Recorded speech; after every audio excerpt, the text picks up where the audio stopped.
أعوذ بالله من الشيطان الرجيم بسم الله الرحمن الرحيم. I'd like to acknowledge and recognize all the dignitaries here, as mentioned previously. And as a diplomat, I believe the most heinous mistake you'll make is to breach protocol. So I would like to ride on the existing protocol and also to recognize and acknowledge each and every one of you that is seated in this hall. And with salam, assalamu alaikum wa rahmatullahi ta'ala wa barakatuhu.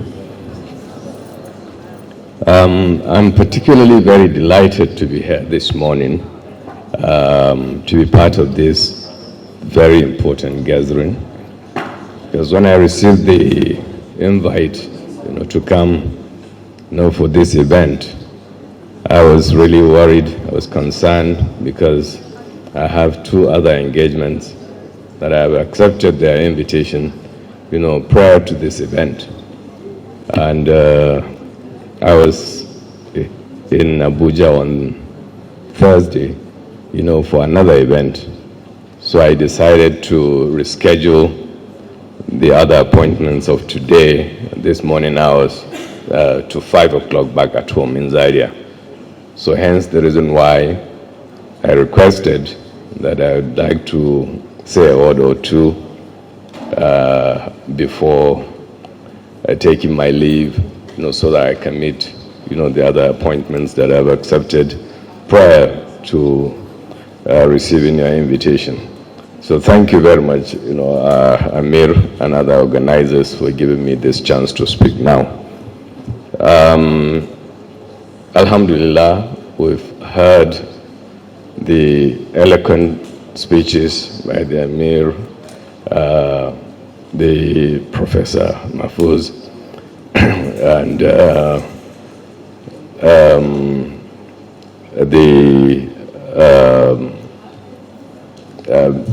Professor Olarewaju, I think I got it right, and other speakers here. I listened carefully, attentively, and we've learned so many new things about the use of AI. Some of us that have reached the 6th floor, we are struggling now to understand the use of technology, AI and all whatnot. Well, I'm happy, in my own home, at least 3 of my children, are experts in this. My son is a software engineer and with a master's in engineering, project management. And my daughter also, she's also an expert in management information system with specialization on cybersecurity. So at least I have a fair understanding, of the use of technology, and have seen the value of AI also. Because if you are operating in a system whereby, majority of the people don't have adequate knowledge of the use of technology, certainly you'll do a lot of work that, schedules that are not meant for you as the boss. You have to do it by yourself. So hence the reason why I was forced to, at this age, I'm already 60. So at this age, I think I should be retired from all things, being done in the public service. But it's like I've just started my career now. I have to do most of the things personally, and now I don't have to struggle, to write letters. I use AI, modify it to suit what I want to do. So I get the results, within a minute or two, as against sitting down or accepting the language of someone that I think is not conveying the message directly from my heart. So it is a very valuable tool, and she rightly said, if we utilize it, for the good, yes, certainly it is representing our deen and also our society, our culture, our way of life. So I would like to encourage the students and also the parents, to embrace, the use of AI and other electronic tools so that at least our society can be better. And in her presentation equally, I was really impressed that the university in Kefi is doing one thing which is very unique. In every course that you've taken, you've got to learn some skills, so that you'll graduate not only as a graduate with a certificate, but a graduate with something doing regardless of the kind of course you have studied in the university. This is remarkable. Last November, at least 2,000 students or young people, men and women, memorized the Quran. I celebrated them in front of my palace in Zaria. And they memorized the Quran, and then I asked the question, then what next? If you have memorized the Quran or if you have graduated from the university without a job, then it means you are adding numbers, in the labor market. So in addition to acquisition of knowledge, and scholarship, I believe students will have to learn some skills. You have to learn how to use your fingers. And I always, tell my own children, like my daughters, all my children are girls but one, a boy and 4 girls. And what I keep telling them is, after graduating, you have to learn some skills. So, and where I served as Nigerian envoy, that is in Thailand, what did I do? After you have graduated from the university, you have to learn some new skills so that after you have returned home or you have gotten married, at least even if your husband decides that he does not want you to go and work in public office, then of course from the comfort of your home, you can use your fingers, and generate income for yourself, which will support the family, support you. Because like now, you see our people spending millions of naira for just cosmetics if a girl is getting married. Because we have some crazy parents that spend up to $10,000 for this makeup they do. Or to buy a shobi for $500,000 naira, 200,000, 300,000 naira, which is totally unacceptable as far as I'm concerned. And there are so many people on the streets that cannot even feed 3 square meals in a day. So this is, rampant in our society. But some of us have taken stands. Like for me, I have never invested a dime in buying a shobi or cosmetics for girls getting married. No. If the mother chooses to do that, that's her own cup of tea. Or if anybody wants to do it, yes, do it, but I'm not going to invest a dime in that. Lavish, parties that are highly unnecessary. I'm not saying that you should not celebrate, but there are things that we have to scale down.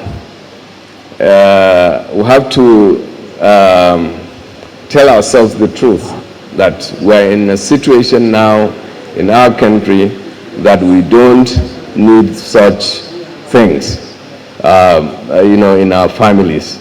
So I am appealing to you all to look at things that will make you better, things that will make you independent, and things that will promote unity even within the community. Because if you are living at the highest level and yet all the people around you cannot even feed 3 square meals, I believe there's a problem, and that is what is exposing us, to dangers in our society.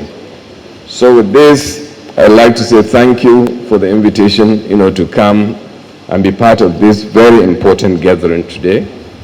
And thank you for giving me the opportunity to speak here and also to draw the attention of our children and children's children to embrace technology and also to study hard, not just to study the Quran or Hadith or other books of fiqh. But this is an opportunity that will make you even better in the society. And to the leaders, I'm also calling on them to find a way of reviving, windows that we can actually, revive scholarship. For us in Zazzau Emirate, what we've done, in addition to the normal conventional schools that people attend, both Western and also Islamic education, in our palace we have revived, because the foundation of our Emirates is based on scholarship and also the teachings of the leader of the Caliphate, Osman Dan Fodio. And we have established a school. In the last 1 year, we have revived, that teaching, and we have a class, adult class, including the Emir. We attend school every morning between the hours of 9 and 10 o'clock in the morning. And what do they teach in that school? The books of fiqh, Hrh, Ashmawi, Izziya, and Risala. And I can assure you, within 7 months, we've been able to complete, Risala 3 times, Izziya 2 times, Hrh and Ashmawi 3 times.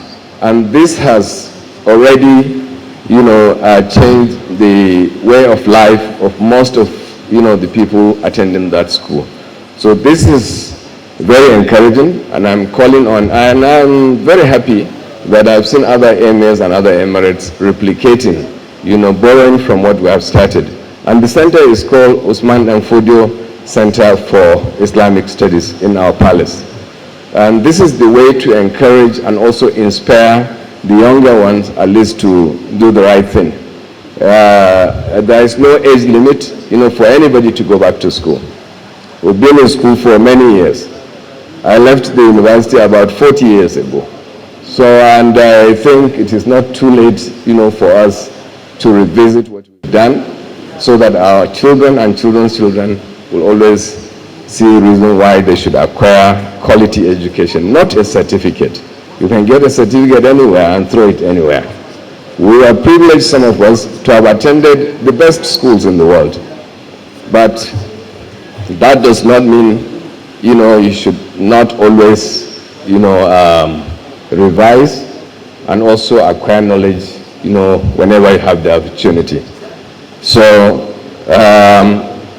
with this, I'd like to say thank you, for the opportunity, and thank you, to the officials and also board and management of Crystal Muslim Organization. You are doing a wonderful job, and I will encourage you to always continue under the able leadership of the Emir and other members of the Board of Trustees. And again, on this Crystal Muslim Organization, the magazine, I hope, each and every one of us here will buy a copy, at least, so at least we can generate a few income towards, what they have just displayed, which will certainly be of benefit to us in this world and in the hereafter. So thank you very much. And I'm launching this with a very token, a small, amount of 2 million naira, on behalf. Assalamu alaikum. Thank you.